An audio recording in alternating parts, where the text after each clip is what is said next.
Assalamualaikum warahmatullahi wabarakatuh. Allahumma sholli ala sayyidina Muhammad wa ala alihi wa ashabihi ajma'in, amma ba'd. Anak-anak yang berbahagia, hadirin hadirat rahimakumullah, sahabat online dimanapun berada, pada kesempatan malam hari ini kita akan belajar terkait dengan surat Al-A'la ayat 14 sampai dengan 19, yang dimana arti dari surat Al-A'la itu adalah yang maha tinggi. Tahu ada ulama yang mengatakan Al-Quddus sama dengan surat Al-Asma'ul Husna, yakni Al-Quddus, yakni suci. Maka hendaknya kita mensucikan Allah, muliakan Allah dari segala hal yang tidak pantas kita sematkan kepada Allah Subhanahu wa ta'ala. Sebagaimana di dalam surat Al-Baqarah dikatakan, Allahu la ilaha illa huwal hayyul qayyum la ta'khudhuhu sinatun wa la naum. Allah itu tidak mengantuk dan juga tidak tidur. Tentu dapat kita bayangkan seandainya Allah itu mengantuk atau bahkan tidur, tentu alam raya ini akan saling bertabrakan antara satu dengan yang lain. Sebab Allah Azza wa Jalla yang mengatur keteraturan bumi yang sangat luar biasa ini, sehingga mengantuk ataupun tidur itu tidak pantas kita sematkan kepada Allah Subhanahu wa ta'ala, sebab itu merupakan kekurangan. Sebab itu juga menyalahi sifat yang sama dengan apa yang manusia punya. Manusia memiliki sifat atau memiliki kelemahan mengantuk, tidur, dan itu adalah sesuatu hal yang hanya dimiliki oleh manusia. Berbeda dengan Allah Subhanahu wa ta'ala. Tentu kita timbul pertanyaan, lalu mengapa jika Allah itu sangat luar biasa, Allah itu mampu segalanya, ya, Al-Qayyum, mampu berdiri sendiri, mandiri, tidak membutuhkan bantuan siapapun, lalu mengapa Allah mengutus para malaikatnya, Allah mengutus para nabi dan rasul? Itu sebabnya adalah karena Allah Subhanahu wa ta'ala ingin memuliakan para malaikat dan juga para nabi dan rasul, sehingga siapapun orang yang diberi tugas atau job desk dari atasannya, yakni atasan tersebut adalah Allah Subhanahu wa ta'ala, ini merupakan sebuah kemuliaan. Nah, itu dia 10 menit dari pembuka surat Al-A'la. Kemudian kita langsung saja, sebelum sampai di ayat 14 sampai dengan 19, terlebih dahulu di ayat 11 sampai dengan 13, Allah Azza wa Jalla berbicara terkait dengan orang-orang yang celaka. Celaka di situ adalah celaka yang abadi, celaka yang selamanya, yakni orang-orang yang tidak mau mengikuti ajaran Al-Quran, orang-orang yang tidak percaya dengan peringatan yang telah tertulis di dalam Al-Quran. Maka kemudian dikatakan yaslan naral kubra, mereka berada di neraka, yang neraka itu sangat-sangat panas sekali, tsumma la yamutu fiha wa la yahya, dan mereka itu tidak mati dan juga tidak pula hidup. Kita kalau di kehidupan dunia, ya, kita sebagai seorang manusia, kalau tidak mati ya hidup, kalau hidup, kalau tidak hidup ya berarti mati, ya kan, salah satu. Tetapi orang-orang yang celaka, kata Allah, di dalam neraka mereka itu disiksa terus menerus, lalu kemudian itu tidak mati dan juga tidak hidup. Dan itu bisa kita bayangkan, anak-anak semua, bahwa itu adalah siksaan Allah Subhanahu wa ta'ala yang sangat-sangat pedih sekali. Adzabun alim, adzabun azim, ya, sangat-sangat pedih. Mereka tidak mati dan juga tidak pula hidup, sebab mereka itu tidak percaya dengan apa yang telah termaktub di dalam Al-Quran. Dan mereka adalah orang-orang yang mengingkari nikmat-nikmat Allah Subhanahu wa ta'ala yang telah diberikan kepadanya. Lalu kemudian di ayat 14 sampai dengan 15, Allah Subhanahu wa ta'ala memberi sebuah janji, memberi reward, memberi penghargaan, dan juga memberi penghormatan terhadap orang-orang yang beruntung, yakni orang-orang yang senantiasa mensucikan diri. Di situ dikatakan ada 3 golongan atau 3 orang yang termasuk orang-orang yang beruntung, yang tidak hanya beruntung di dunia namun juga beruntung hingga di akhirat. Yakni yang pertama adalah man tazakka, orang-orang yang senantiasa membersihkan diri. Kemudian wa dzakara asma rabbih fasalla, wa dzakara, dan orang-orang yang senantiasa mengingat asma Allah, fasalla, lalu kemudian mereka sholat. Mari kita kupas satu persatu anak-anak. Yang pertama adalah qad aflaha man tazakka. Di situ dikatakan sungguh beruntung. Jadi aflaha itu dari kata falaha, ya. Aflaha itu adalah fi'il madhi yang bisa kita sebut sebagai kepastian, atau bisa juga bermakna sungguh pasti beruntung orang-orang yang senantiasa mensucikan diri. Mensucikan diri, man tazakka di situ adalah orang yang tidak hanya suci dari aspek lahiriah, tetapi juga batiniah, yakni mensucikan diri dari segala kesyirikan, atau mensucikan diri dari hal-hal selain Allah Subhanahu wa taala, atau di sini adalah bisa juga dimaknai sebagai tauhid.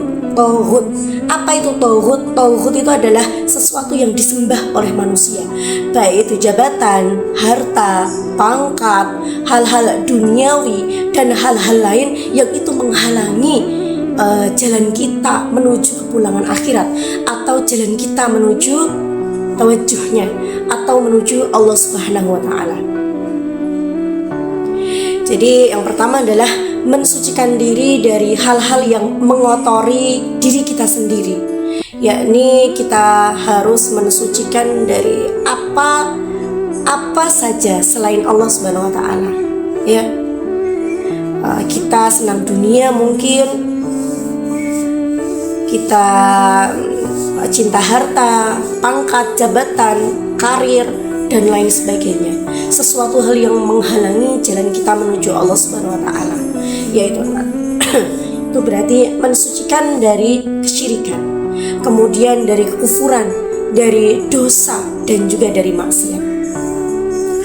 Hendaknya ketika seorang itu man tazakka, dia membersihkan dirinya, maka dia harus senantiasa membersihkan hatinya, yakni bisa juga kesalahan-kesalahan kita kepada manusia.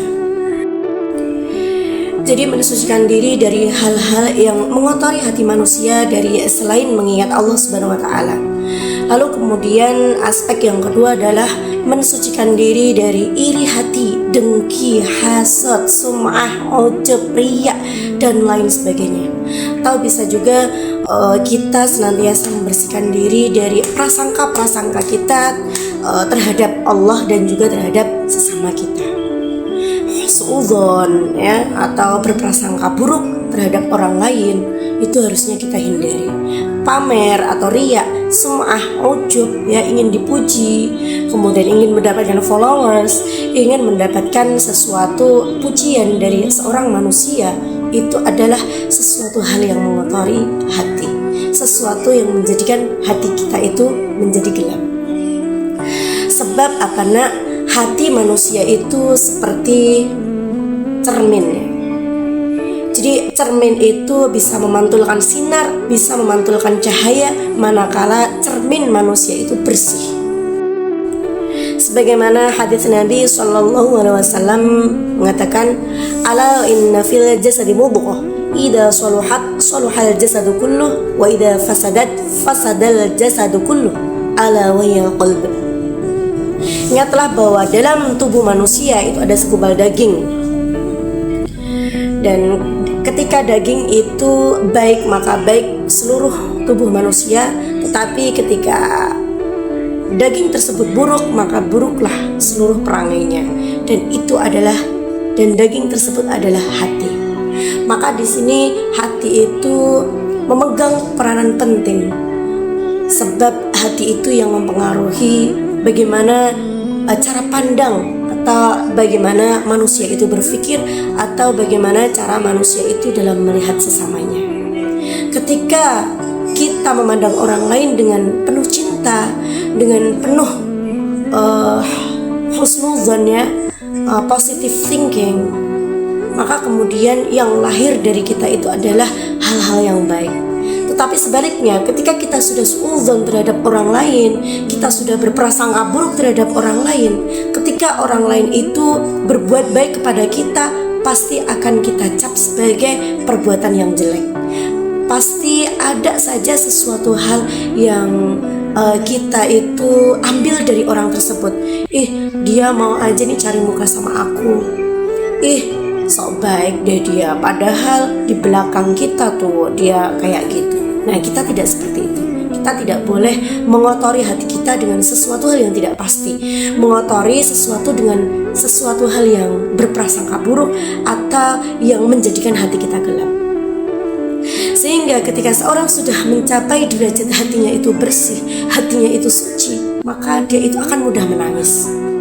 Ketika dia mendengar asma Allah, ketika dia mendengar segala sesuatu yang berkaitan dengan ajaran agama, sesuatu yang berkaitan dengan Kanjeng Nabi, dengan Allah Azza wa Jalla, maka yang ada adalah menitikkan air mata.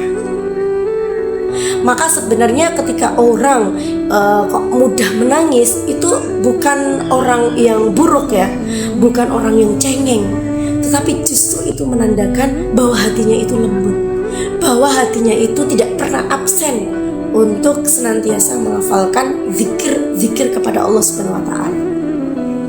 Dan orang yang hatinya lembut itu adalah salah satu indikasi bahwa dia memiliki hati yang bersih dan hati yang suci. Ya, dan itu adalah sesuatu hal yang penting, yakni mandazaka. Dari mandazaka bahwa ketika orang itu ingin menjadi orang yang beruntung, ketika Allah mengatakan sungguh beruntung orang-orang yang mensucikan diri, maka mensucikan diri itu menjadi salah satu indikator dikatakan hamba yang senantiasa diridhoi Allah Subhanahu wa taala.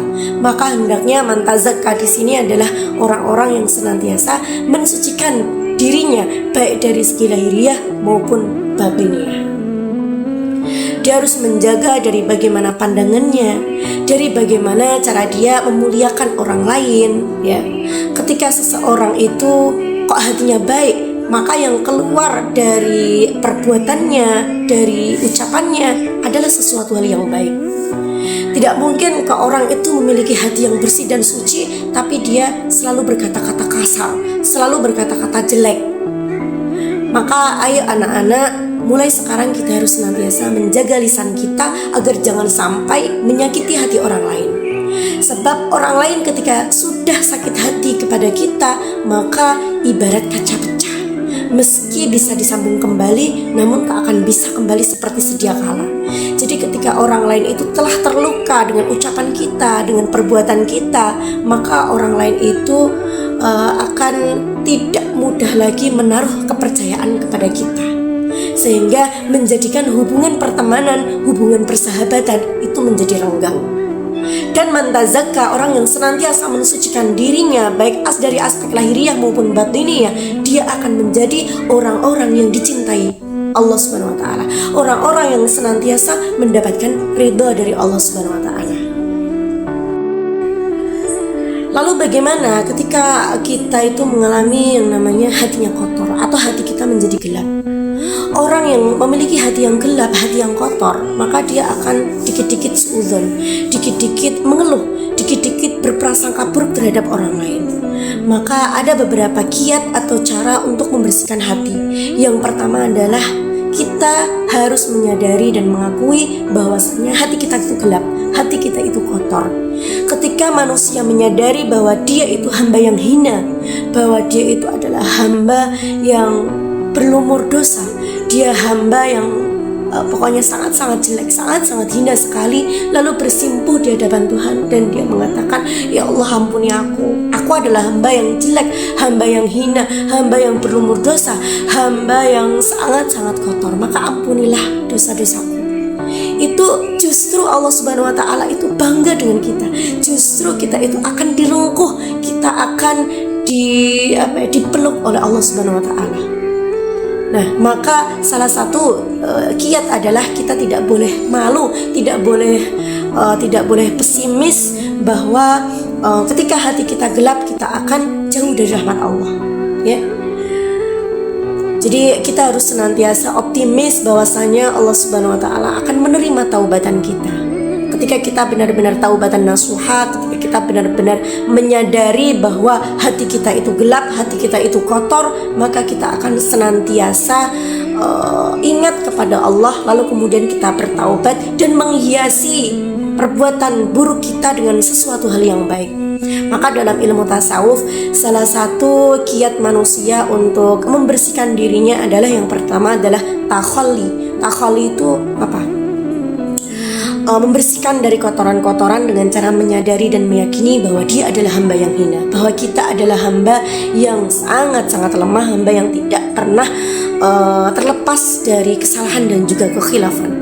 Yang kedua adalah tahalli. Tahalli itu kita menghiasi perbuatan buruk dengan perbuatan yang baik.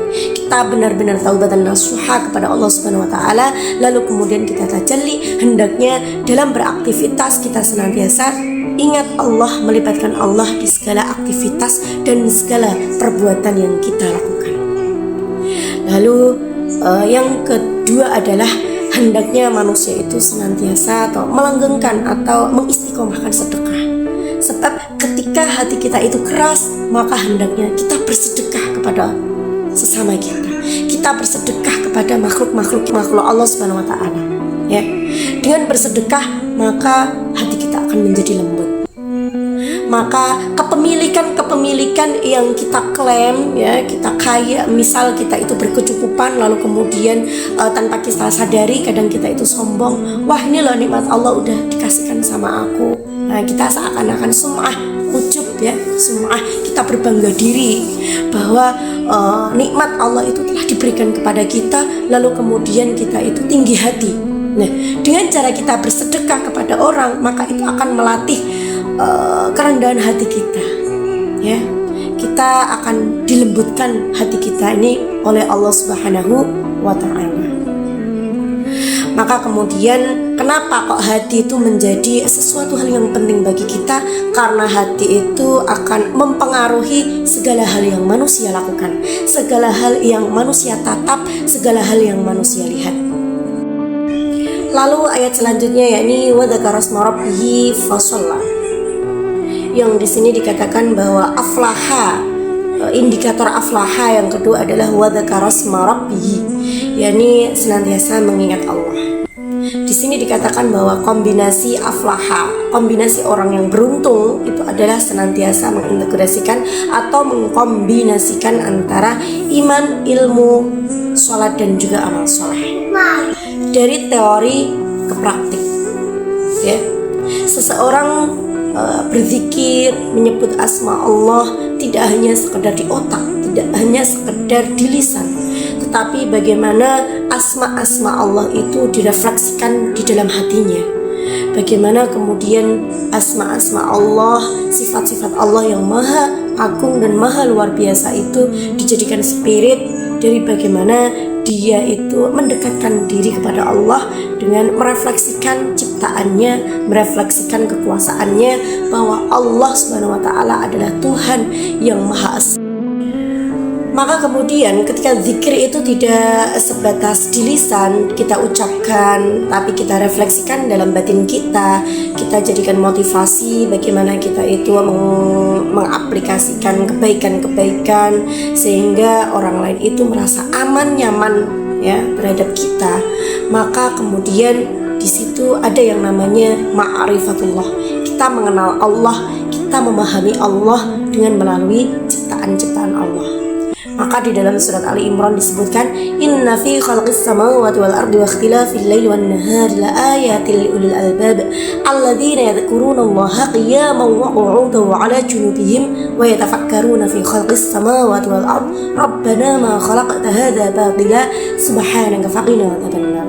Bahwa segala apa yang Allah Subhanahu wa taala ciptakan, perputaran malam dan siang, kemudian Allah menciptakan langit dan bumi, Allah menciptakan segala yang ada di alam raya ini, Rabbana ma khalaqta hadza batila, maka kemudian sungguh itu semua yang Allah ciptakan itu tidak sia-sia. Maka ada hikmah, ada sesuatu, ada inspirasi yang terselip di dalam situ. Dan ketika seorang itu telah mengenal Allah Subhanahu wa ta'ala, maka segala apa yang manusia lakukan itu tidak hanya sekedar lahiriah, tetapi bagaimana itu bisa menjadi jejak atau sesuatu kebaikan yang membekas, sesuatu hal yang dapat dijadikan bahwa ini loh ya Allah, saksi bahwa aku ini memanfaatkan anugerah, memanfaatkan apa yang telah Engkau berikan kepadaku, ya. Maka kemudian orang yang benar-benar menginternalisasikan dari bagaimana dia memahami Allah Subhanahu wa taala, dia melaksanakan sholat itu tidak hanya sekedar gerakan Allahu Akbar sami Allahu liman hamidah, tetapi dia merefleksikan bahwa gerakan takbir, ya, Allahu Akbar sebelum Al-Fatihah, doa iftitah dan juga surat Al-Fatihah, dia terlebih dahulu mengangkat kedua tangan.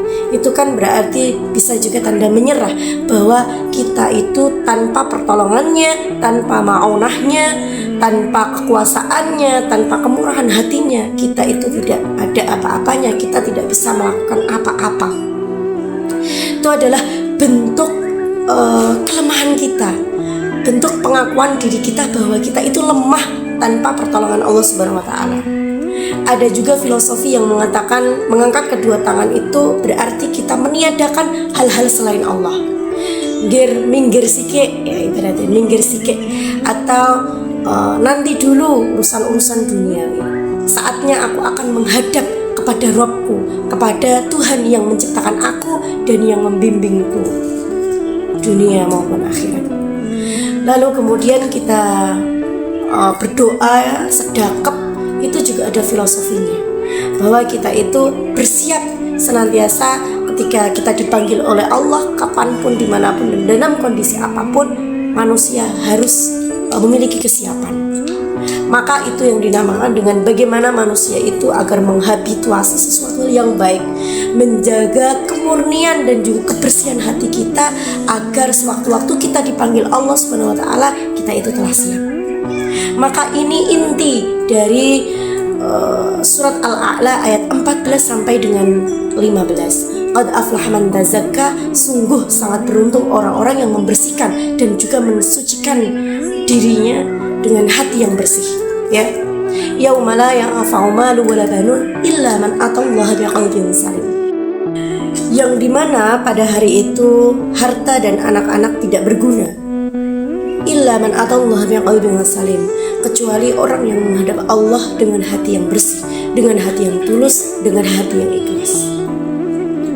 Maka betapa Allah Subhanahu wa taala menjunjung tinggi, menghargai, ya, memberi reward, memberi sesuatu yang sangat luar biasa orang-orang yang senantiasa membersihkan hatinya. Lalu kemudian wa dzakara asma rabbih fasalla, dan mengingat Allah di waktu lapang maupun sempit, lalu kemudian melaksanakan sholat. Sebagaimana dalam surat Al-Anfal disebutkan, innamal mu'minuna alladzina idza dzikrallahu wajilat qulubuhum wa idza tuliyat 'alaihim ayatuhu zadatuhum imanan wa 'ala rabbihim yatawakkalun. Ketika dia mendengar asma Allah, ya, mendengar nama Allah, lalu kemudian hatinya dia itu bergetar. Hati bergetar itu bisa bermaksud takut, terharu, terenyuh hatinya, lalu kemudian tidak terasa kadang menitikan air mata. Itu berarti tanda bahwa dia memiliki hati yang bersih dan tulus. Lalu kemudian melaksanakan sholat sebagai bentuk atau sebagai wujud penghambaan seorang manusia kepada Tuhannya. Dengan manusia itu melaksanakan sholat, maka dia mengakui bahwa dirinya itu tidak ada apa-apanya, bahwa dia itu tidak bisa melakukan apa-apa kecuali karena pertolongan Allah. Maka kemudian sholat secara bahasa itu berarti doa. Ini permohonan dari seorang hamba kepada Tuhannya, yang di situ berisi kumpulan-kumpulan doa, berisi permohonan, permintaan yang seorang hamba mintakan kepada Tuhannya. Tentu doa-doa tersebut adalah agar seorang manusia itu dipenuhi dengan kebaikan, dipenuhi dengan sesuatu hal yang Allah berkahi, sesuatu hal yang Allah ridhoi, ya. Terus kemudian filosofi yang terakhir dalam sholat itu adalah salam. Salam itu tengok kanan kiri, berarti itu manusia hendaknya mengasah kepekaan, mengasah simpati dan juga empati kepada orang lain sebagai wujud kepedulian sosial. Maka dalam surat Al-A'la ayat 14 sampai dengan 15 ini, orang-orang yang beruntung adalah orang yang senantiasa membersihkan hatinya, seorang yang senantiasa mengasah hatinya, yang tidak hanya berhubungan dari aspek spiritual, tetapi juga bagaimana aspek EQ-nya, aspek emosionalnya untuk memahami sesamanya. Dan hendaknya senantiasa manusia melibatkan Allah di segala hal dengan mengingat asmanya, zikir kepada Allah, ya.